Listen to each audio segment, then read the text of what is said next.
Harry's Wife, Part 101.6, King Charles. 1. Line mention. Hello, I'm H.G. Tudor, continuing to guide you through recent events involving the death of Queen Elizabeth II and the accession of King Charles III to the throne, all, of course, involving the spider, Harry's wife. I will be addressing in a future video how will Charles deal with Harry's wife. She has, of course, been a thorn in the side of the royal family, and various sections of the royal family have dealt with her in differing ways. Some have pointedly ignored her. Some have no doubt had plenty to say about her behind closed doors. Others have sought a more conciliatory approach. Some have maintained contact, but at a distance. It remains to be seen what Charles will be doing, but in these forthcoming videos, there are some early indicators of the direction in which he is going. And, as recorded in the dailybeast.com, they pose the question, so, just how screwed are Prince Harry and Harry's wife now? An article by Tom Sykes. There was a glimmer of hope that Harry and Harry's wife may not now be completely cut off from the royal family. Friday, when King Charles said, in his first televised address to the nation as king, that he loved them. I'm surprised, though, he didn't add whatever that is, as he once memorably did in relation to being asked whether he loved Diana. After speaking at some length about William and Kate's new roles as Prince and Princess of Wales, which of course will have wounded Harry's wife because the tension was on, Prince William, the man she believes belongs to her, and of course, the nemesis, Charles said, I want also to express my love for Harry and Harry's wife as they continue to build their lives overseas. The article continues by stating, as olive branches to Harry and Harry's wife go, this looks, at first sight, like a significant one. However, the cold reality is that Charles III actually used his first few hours as monarch to demonstrate that he could, and indeed would, be ruthless in excluding them from the inner circle of the family if he chose to. Naturally, his ruthlessness comes from his own narcissism, where he will assert control in an appropriate fashion commensurate with the use of a facade, but nevertheless will do so to slap down Harry's wife, and also Harry, as non-intimate secondary sources in his own fuel matrix. The article continues, although sources close to Charles have always insisted that he loves both his sons and would like nothing better than to heal the wounds with Harry and Harry's wife, the fact is that Harry and Harry's wife were subjected to a series of humiliations in the fraught 24 hours after the Queen's death. The first note was struck when it was announced by Harry's people that Harry and Harry's wife would both be making the journey to Balmoral, but then after several hours' delay, it was announced that Harry's wife would not be going after all. What happened in the intervening period is now being hotly debated, but there is a significant body of opinion building that Harry's wife was told not to darken Balmoral's doors on the orders of William and Charles. William doing so because he knows the best thing to do is to have nothing to do with her. Charles, driven by his own narcissism, to assert control over her.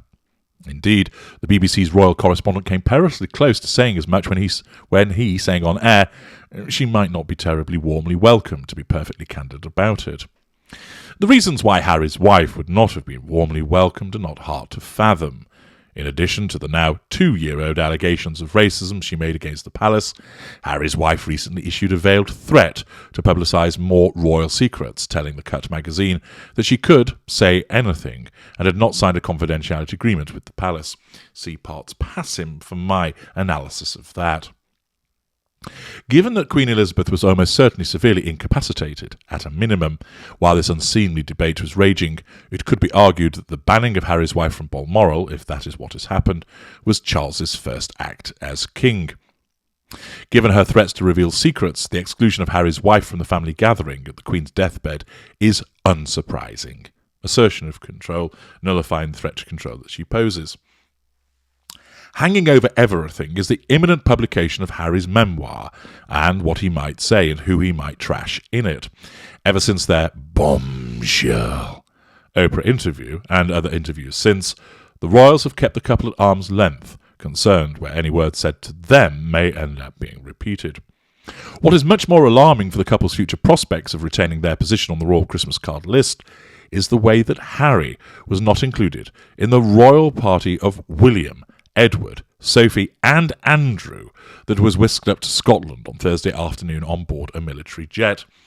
It goes to show something that the way that you and your wife are viewed is that you're ranked below someone who was accused of noncing up a teenage girl. Instead, Harry was required to take a commercially leased Cessna, which departed several hours later, and meant that he did not land until after the death announcement had been made. He then arrived at Balmoral at 8 p.m. and left just over 12 hours later on Friday morning, taking a scheduled British Airways flight back to London. Charles took an RAF jet a few hours later. It has yet to emerge what, if anything, was said between Harry, Charles and William in the hours they were together. In the drama-filled time frame, Harry seemed notably isolated. And again, this is being done because of his association with his wife and the threat that he poses by that route. Harry and Harry's wife, the article tells us, knew that one day the Queen would die and Charles would become king. But his anger might have blinded Harry to just how consequential an enemy he was making when he accused Charles of cutting him off, of saying that Charles had told him that he had to suffer, and giving the impression generally that he was a cruel and uncaring parent. Well, there, Harry's emotional empathy for his father has been reduced as a consequence of the poison poured into his ear by his wife. She, of course, encourages such comments, her narcissism having no due regard for what the collateral consequences will be, as I have explained to you on many occasions. The article explains, and maybe Harry was one of the many who expected the Queen might live as long as her mother, who died at the age of 101. Harry and Harry's wife certainly didn't expect her to die this week, but the late monarch's somewhat sudden death is making Harry's wife's hugely provocative interview with a cut looking like an increasingly calamitous decision. Again, the law of collateral consequences pays a visit. While Elizabeth lived, Harry, who was deeply beloved by her, would have known there was always a seat at the table for him as a family member. The signs so far are that his father may not be as keen on separating family and state. Even if he was, the truth is that Harry attacked Charles very personally in a way that he was cleverly cautious not to do so to his grandmother. So Charles has every reason to be aggrieved on behalf of the Crown and on behalf of himself as a father. But then there was today's speech, and a very public and affectionate olive branch. Charles has said publicly that he loves Harry, yes, but for the royals, actions always speak louder than words, and also bear in mind that this is a narcissist saying it, who believes that he loves his son, but doesn't actually have any emotional empathy. And it's very easy to say, yes, I love my son, and then effectively banish him. The fact is,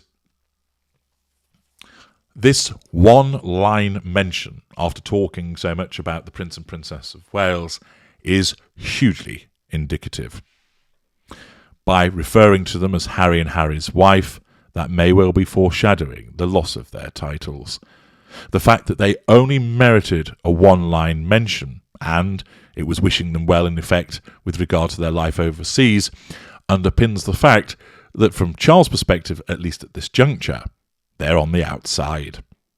That they're in the US, and it seems to me that there are going to be further steps that will ensure that they remain isolated, pushed apart, and punished, in effect, for the transgressions that have taken place in the past.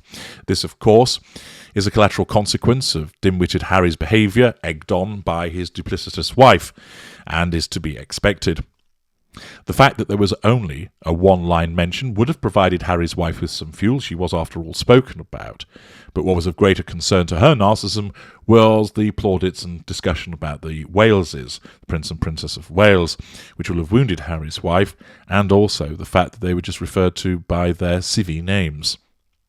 It does not all go well. And it seems to me, and I'll be addressing this, as I say in the video, how will Charles deal with Harry's wife, that he is going to start flexing against her, that he will directly assert control against her.